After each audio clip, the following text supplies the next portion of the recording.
Right now, as you watch this episode, $124 trillion is changing hands through wealth transfers. That's the biggest money move in history. But here's the scary truth. Women are about to get most of this money and they could lose it all. I'm not trying to scare you, but these numbers will blow your mind. 54 trillion with the T will go to widows by 2048. That's more than 95% going to women. That's twice as much money as the US makes in a year. But here's what the banks don't want you to know. 8 out of 10 women say getting this money was a nightmare. They face huge problems. They lose money to taxes. Some lose big chunks of what they've inherited. Now, we know this because we've studied this issue extensively. We're the Kitti Sisters and we run a $400 million multifamily investment firm. Our aim is to reach $10 billion in the next 5 years. But most importantly, we've seen firsthand what happens when women inherit wealth, both the successes and the disasters. In this video, I'm going to show you 8 mistakes that could cost women trillions. I'll show you the traps even the rich families fall into. And most importantly, I'll give you the exact steps to protect yourself and your family's money. The same strategies we use with our high net worth investors. But first, let me show you just how big this money transfer is. The numbers will shock you. Let me paint you the picture of what's happening right now. Think of it like the world's biggest relay race. Baby boomers have been running with this baton for 80 years, building more wealth than any generations ever. Everyone assumes that they'll hand the baton straight to millennials at the finish line. But there's actually another runner in between, the wives. They get the baton first. Here's the scary truth. The average woman becomes a widow in her late 50s. Women live about 5 years longer than men. That means women end up controlling the household money. By 2030, women will control almost half of all money in America and Europe. We're talking about $34 trillion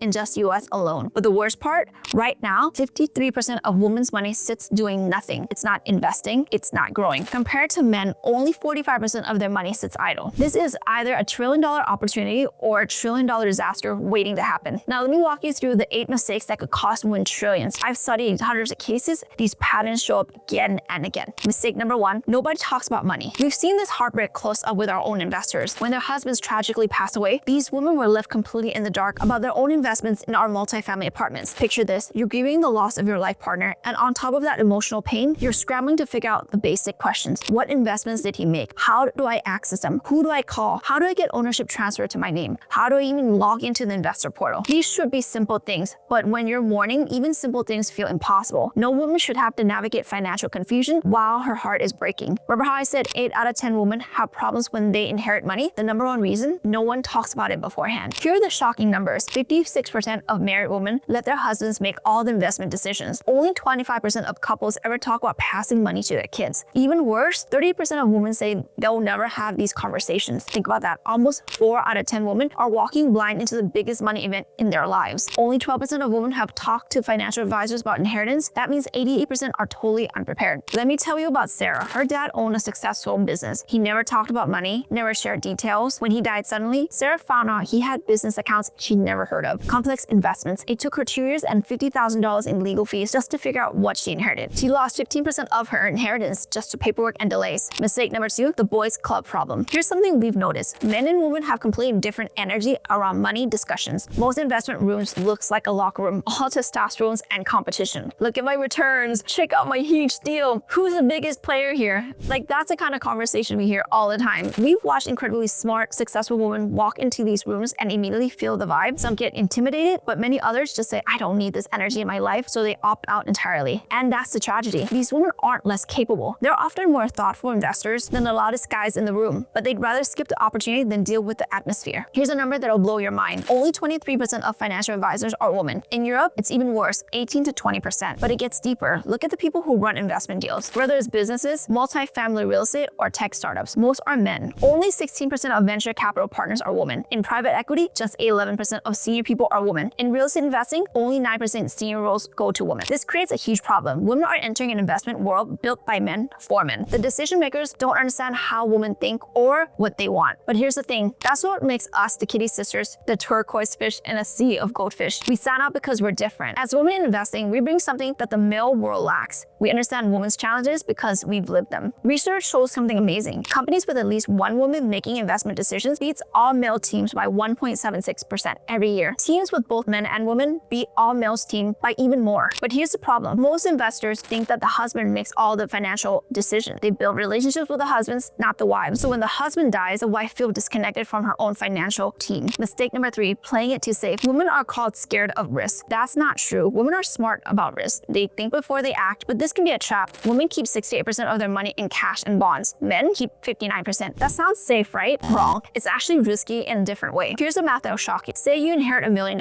You put in a savings account earning 1%, but inflation is running at 3 to 4%. You're losing $30,000 to $40,000 in buying power every single year. Over 5 years, that's $150,000 to $200,000 in lost wealth just from being safe. Women's portfolio make 0.4% less than men's every year, not because women make bad choices, because they hold too much in cash. On a $2 million inheritance, that costs $8,000 per year. Over 25 years, that's $200,000 lost. Here's the crazy part. When women do invest, they beat men. They make 0.4% more because they don't trade as much. They stick to their plans, but hold too much in cash wipes out this advantage. So what does this mean for women's collective inheritance of $10 trillion that's sitting idly in savings account? Sounds safe again, right? The problem is inflation right now runs at 3% per year. That means that every year, the real value of that $10 trillion shrinks by $300 billion.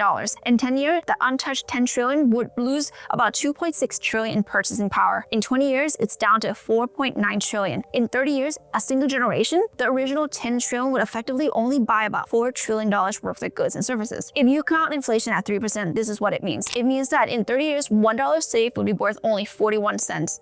$10 saved would be worth only $4.10. $100 saved would be worth only $41. $1,000 saved would be worth only $410. $10,000 saved would be worth only $4,100. $100,000 saved would be worth only $41,000. $1 million saved would be only worth $410,000. So without doing anything wrong, just leaving money idle, women could almost see 60% of their inheritance erased by inflation. And I'd be remiss not to remind you that 3% inflation is for a good year. Remember 2022, 2023? During the peak, inflation was 9% plus. Mistake number 4, the tax monster. This is where families get destroyed. Most people don't know that inheritance can trigger huge tax bills. Right now, you don't pay federal state taxes unless you inherit more than $13.61 million. But that drops to about $6 to $7 million in 2026 unless Congress changes it. But estate taxes are just the start. If you inherit stocks, you get a tax break called a step-up basis. But if you inherit an IRA worth $1 million, there's no tax break. You have to take all the money out within 10 years, and that could push you into a higher tax bracket. 12 states have their own estate taxes. Some start at just $1 million. In New York, if your estate goes over $6.11 million, by even $1, the entire estate gets taxed, not just the extra. If the money goes to a grandchild, there's an extra 40% tax on amounts over $12.92 million. I've seen women inherit $2 million and end up only with $1.2 million after taxes. The other $800,000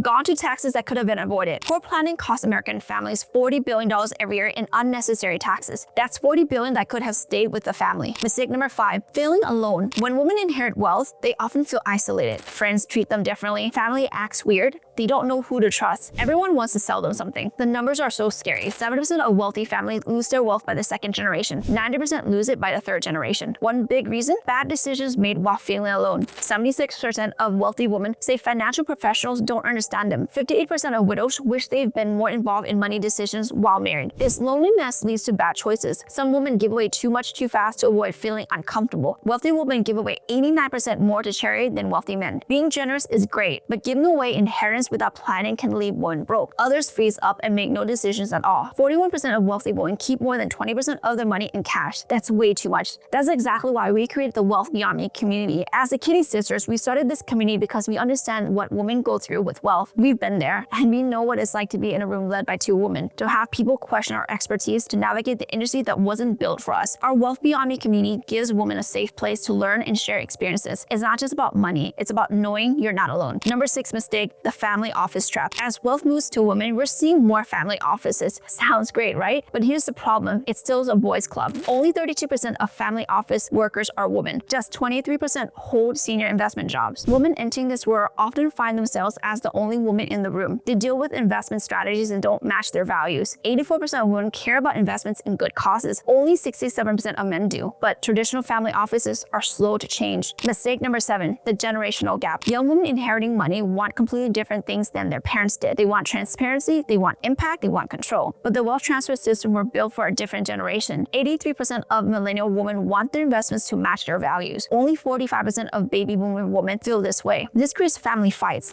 I've seen families torn apart because the daughter wants to invest in clean energy while their old advisors push for oil stocks. Mistake number 8, the scam problem. This one breaks my heart. Women, especially older ones, get targeted by financial scams. Women over 60 lose an average of $35,000 per scam. But for inheritance-related scams, the average jumps to $83,000. Romance scams alone cost victims $547 million in 2021. Women lose about 2.5 times more than men. The scammers are getting smart. They're not the Nigerian prince emails anymore. They create fake investment opportunities, romance scams that lead to financial manipulation, even fake family emergencies designed to steal women's inheritance. Okay, so we've covered the problems. Now let's talk solutions. I'm going to give you a plan that can protect you and your family. Step number 1. You cannot wait until you inherit to start learning. Women need to take control of their money education right now, while their parents or spouses are still alive and can help. Don't wait for the crisis. If you're married, you need to be part of every money decisions today. If your parents are getting older, you need to have the hard conversations about their plans now, not after they're gone. If step number 1 is about understanding the cost of inaction, step number 2 is about choosing where to act. The public markets are crowded, volatile, and largely controlled by institutions. If women are inheriting trillions of dollars and simply putting into the S&P 500 or a money market fund, they're playing the exact game that Wall Street already dominates. Private markets, especially real estate, are different. They offer access to cash flow, tax advantages, and inflation protection in a way that most traditional investments can't. When inflation rises, so does the cost of housing, and that means rent goes up. And if you own multifamily apartments, your income grows with inflation instead of shrinking because of it. Plus, in the United States, the tax code is written to reward real estate investors. Due to depreciation, bonus depreciation, and 1031 exchanges, it's possible to preserve and grow wealth in ways that stocks and bonds simply don't allow. This is why the ultra-wealthy have always had a disproportionate share of their money in real estate. It's not flashy, it's not speculative, it's the foundation. And for a woman about to inherit a historical transfer of wealth, private markets, particularly multifamily real estate, represents not just an opportunity, but a necessity if their goal is to grow that wealth instead of watching it erode. Step number 3, here's the secret. The confidence gap between men and women completely disappears when women know about money. So start learning now. Read money books, take courses, go to seminars. The more you know, the harder it becomes for someone else to take advantage of you. But don't just learn about stocks and bonds. Focus on what the wealthy actually use: private markets, real estate investing, and tax strategies. These are the real tools that wealthy families use to keep and grow their wealth for generations. Step number 4, you can't do this alone, and you shouldn't have to. You need a team of professionals who have your back. Your team should include advisors who understand women and private market investments, an estate planning lawyer, a tax professional who knows real estate inside and out, and maybe a family office if you have enough wealth. And here's the secret sauce. Make sure some of your team members are women or have a ton of experience working with female investors. Research proves a diverse team make better decisions. Plus, you want people who actually understand how you think and what matters to you. Before you inherit a single dollar, you need to know what you want to do with this money. Step number 4, before you inherit a single dollar, you need to know what you want to do with the money. This isn't just about numbers, it's about your values and your vision for the future. Ask yourself, do you care about investing in companies that do good in the world? Do you want to support certain causes? Are you interested in real estate, private equity, or alternative investments? Do you want to create a legacy for your children? Write it down. Create what fancy people call investment policy statement. That's just a document that spells out your goals, how much risk you can handle, and how much you want to divide up your investment. This becomes your North Star. When emotions run high, and they will, you can look at this document and remember what you really want to accomplish. Step number 5, and finally, build your scam-proof shield. Scammers target women with inherited wealth like sharks smell blood in the water. Never make money decisions under pressure, ever. Always check out investment opportunities independently. Be suspicious of anyone who contacts you out of the blue about your inheritance. When in doubt, ask your professional team. Watch out for these red flags. Guarantee returns that seem too good to be true, pressure to request right away, an investment that promised the moon and the stars. Trust your gut. If something feels off, probably is. And remember, this is exactly why communities like Wealth Beyond Me exist. We give you trusted sources and a network of women who understands your journey. You don't have to figure this out alone. We've got your back. Here's the bottom line. We're watching the largest wealth transfer in human history. Women are at the center of it. This could be the greatest opportunity for female financial power ever. Or it could be a disaster that sets women back for generations. The choice is yours, but you have to act now. Don't wait until you're in the middle of a wealth transfer crisis to start preparing. Don't wait until you inherit to start learning about private market, multifamily real estate, and alternative investments. The families that succeed are the ones that start planning today. Remember what I said at the beginning, $124 trillion is changing hands. Women will control most of it, but only women who take control now, who educate themselves about the private markets, and who build the right support system will actually benefit from this historical opportunity. Think about it this way. The projected returns on most typical multifamily real estate means that you could generate 6 to 8% annual cash flow plus 50 to 60% upside when they sell the property while getting massive tax breaks. Or you could leave your inheritance in a savings account earning 1% while inflation eats away at 3 to 4% every single year. Which would you choose? The math is clear. The opportunity is huge, but the window won't stay open forever. The question is whether the wealth transfer will happen. It's already happening. The question is, will you be ready? If this video opened your eyes to how big this is, I need you to share this with every woman in your life. Your mother, your sister, your daughters, your friends, they all need to see this information. information. And if you want to dive deeper into multifamily apartment investing and other private market strategies designed for women, check out our Wealth Beyond Me community. As the Kitti Sisters, we built the community to help women navigate exactly these challenges. And if you're ready to see exactly how I built a real estate business today, if I had to start all over from scratch, then I'll see you in the next video.